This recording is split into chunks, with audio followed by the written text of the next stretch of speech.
সারা বাংলাদেশ জুড়ে ভারতীয় পতাকার অবমাননা হয়েছে। আমরা দেখেছি ওদের বুয়েটে, আমরা দেখেছি ওদের মেডিকেল কলেজে, সমস্ত শিক্ষা প্রতিষ্ঠানে শিক্ষিত ছেলেমেয়েরা যারা লেখাপড়া করছেন তারা এই কাজ করছেন। আমার দেশের সৈন্যের রক্ত সেই দেশে গিয়ে ঝরে এবং তারা স্বাধীনতা পায়। বাংলাদেশি পেশেন্টদেরকে না বলুন, না বলতে হবে আপনার দেশের জন্য, আপনার পতাকার সম্মানের জন্য। আমার মনে হয়েছে আমার দেশের এই অপমানের বিরুদ্ধে আমি যেভাবে জানাতে পারি, আমি যতটুকু করতে পারি আমি সেটাই করেছি। এই দেশে তাদেরকে এত আতিথেয়তা দেওয়া হয়েছে, যেই দেশ অতগুলো সেনার রক্ত দিয়ে তাদেরকে স্বাধীন করে দিয়েছে, তারা কিভাবে এই কাজটা করে? আমার দরজা তার জন্য বন্ধ।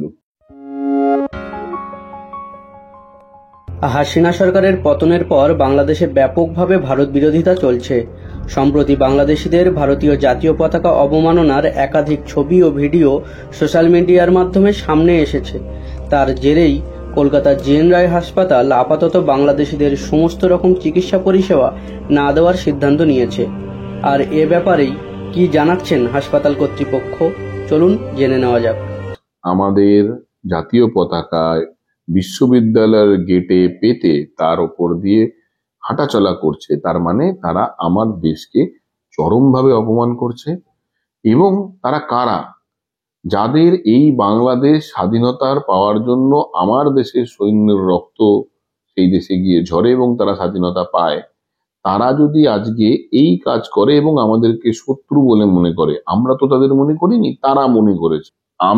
আমি তো আর সৈন্য নয়, আমি গিয়ে যুদ্ধ করতে পারবো না, আমি দেশের নেতা নয় যে কোনো ডিসিশন নিতে পারবো।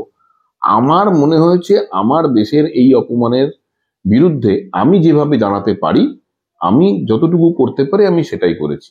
এখানে যে শয়ে শয়ে বাংলাদেশি পেশেন্ট আছেন তা নয়, হয়তো মাসে 10 জন 12 জন আসে, কিন্তু এটা একটা আদর্শগতভাবে এবং দেশাত্মবোধের জায়গা থেকে আমরা এই সিদ্ধান্তটা নিয়েছিলাম এবং সেই সিদ্ধান্ত জানিয়ে দিয়েছিলেন আমাদের ডিরেক্টর সাহেব।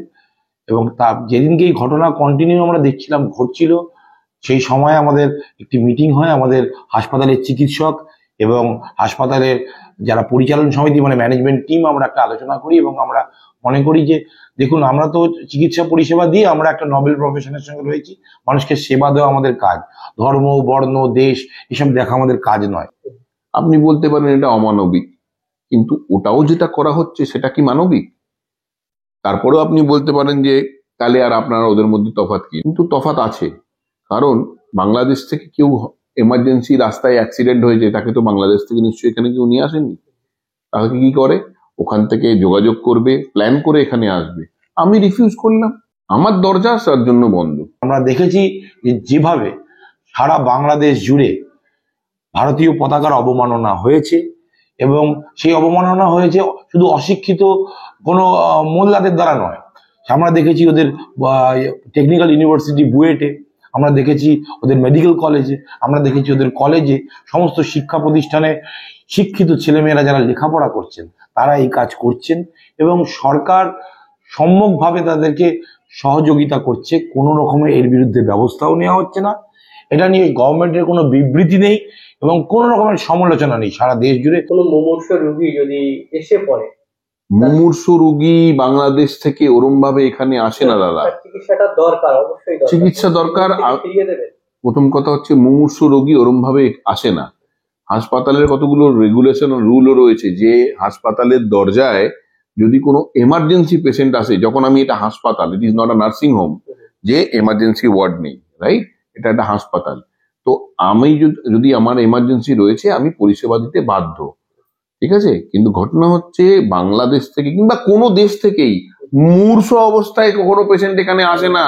পেশেন্ট প্ল্যান করেই এখানে আসে, আগে আমাকে কথা বলবে তবেই এখানে আসবে। আমি সেটা রিফিউজ করে, সেটা তো আমার ওপর, আমি তাদের সঙ্গে কাজ করব কি না করব আমি সেটাই বলেছি। একজন হসপিটালের ম্যানেজমেন্ট হিসেবে নয়, একজন ভারতীয় হিসেবে আমাদের খুব আঘাত লেগেছে যে মানুষগুলো বছরের পর বছর ধরে লক্ষ লক্ষ মানুষ এই দেশে আসেন, ট্রিটমেন্ট নেন, সারা বছর বিভিন্ন সুযোগ সুবিধা গ্রহণ করেন, তাদের ছেলেমেয়েরা এখানকার বিভিন্ন ইউনিভার্সিটিতে লেখাপড়া করে, তারা ঘুরতে আসেন।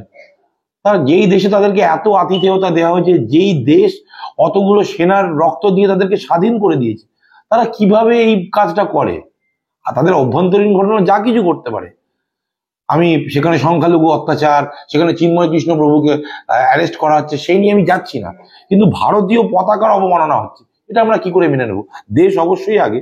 একজন ভারতবাসী হিসাবে আমরা মনে করেছি যে যতদিন না সে দেশের সরকার এই বিষয়ে কোনো পদক্ষেপ নেয় এবং কোনো পজিটিভ রেসপন্স করে এর বিরুদ্ধে, ততদিন আমরা বাংলাদেশের রোগীদের শুধু আসতেই বারণ করছি না, আমরা অনুরোধ করছি, আমাদের অনেক হাসপাতাল কর্তৃপক্ষ এখানে তারা বাংলাদেশি রোগীদের পরিষেবা দেন, তাদেরও অনুরোধ করছি তারাও বাংলাদেশি পেশেন্টদেরকে না বলুন। না বলতে হবে আপনার দেশের জন্য, আপনার পতাকার সম্মানের জন্য। সরকার ভিসা দিচ্ছে কি না দিচ্ছে এটা সরকারের ডিসিশন। সরকার আমাকে কি বলেছে যে আমি তাদের ভিসা দিচ্ছি, তোমাকে চিকিৎসা করতে হবে?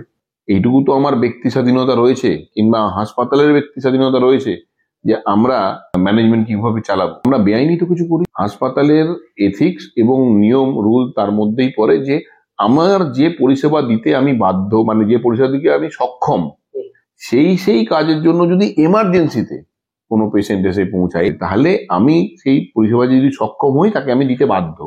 দেখুন, গভর্নমেন্ট তার কিছু পলিসি নিয়ে চলে। গভর্নমেন্ট তো বিভিন্ন ট্রানজিটে বিভিন্ন ব্যবসায়ী ভিসা ক্যান্সেল করছে। এবার ভারতবর্ষ জুড়ে অসংখ্য সেবা প্রতিষ্ঠান আছে, হসপিটালস রয়েছে, তারা তাদের পলিসি নিয়ে চলবে। সরকার ভিসা দিচ্ছে, গভর্নমেন্ট, আমাদের সরকার অনেক বেশি ওয়াইজ, তারা অনেক বিষয়টাকে বৃহত্তর স্বার্থে দেখছেন। কিন্তু গভর্নমেন্ট মানে অনেকগুলো গোষ্ঠী, অনেক পলিসির একটা সমাহার, তারা একটা সিদ্ধান্ত নেন। কিন্তু আমরা একটা খুব ছোট প্রতিষ্ঠান, একটা হাসপাতাল, সেই হাসপাতাল হিসাবে আমাদের মনে হয়েছে যাদেরকে আমরা এত ভালোবাসা দিচ্ছি তাদের থেকে এইটুকু রেসপেক্ট আমরা অন্তত দাবি করতে পারি।